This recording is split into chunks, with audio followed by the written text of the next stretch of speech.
విభజన రాజకీయాలతో పబ్బం కట్టుకోవాలని చూస్తున్న ప్రమాదకరమైన రాహుల్ గాంధీ కన్ను ఇప్పుడు మన ఆంధ్రప్రదేశ్ రాష్ట్రంపై పడింది. సంస్కృతి సంప్రదాయాలను కాపాడుకుంటూ మన భారతదేశం అంతా ఒక్కటే అనే భావన మన ఆంధ్రప్రదేశ్ ప్రజల హృదయాల్లో తరతరాలుగా అలాగే స్థిరంగా ఉంది. కానీ భాష సంస్కృతి పేరుతోని ఆంధ్రప్రదేశ్ ప్రజలను మానసికంగా భారతదేశం నుండి దూరం చేయాలనే రాహుల్ గాంధీ కుట్రపూరిత నైజం అమెరికా ప్రసంగంలో మరోసారి బయటపడింది. The people of Andhra Pradesh, Telugu is not as important as Hindi. You're insulting the people of Andhra Pradesh.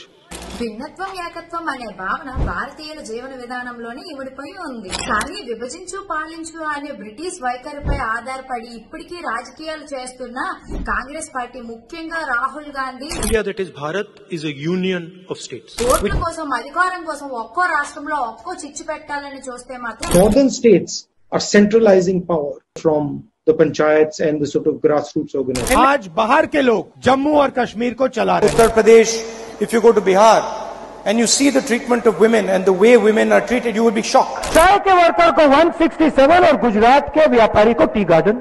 విజ్ఞత గల ప్రజల ముందు మరోసారి చిత్కారం అనేది తప్పదు. దశాబ్దాలుగా అధికారంలో కొనసాగిన కాంగ్రెస్ పార్టీ చేసిన దుర్గతాలను ప్రజలు ఎప్పటికీ మర్చిపోరు.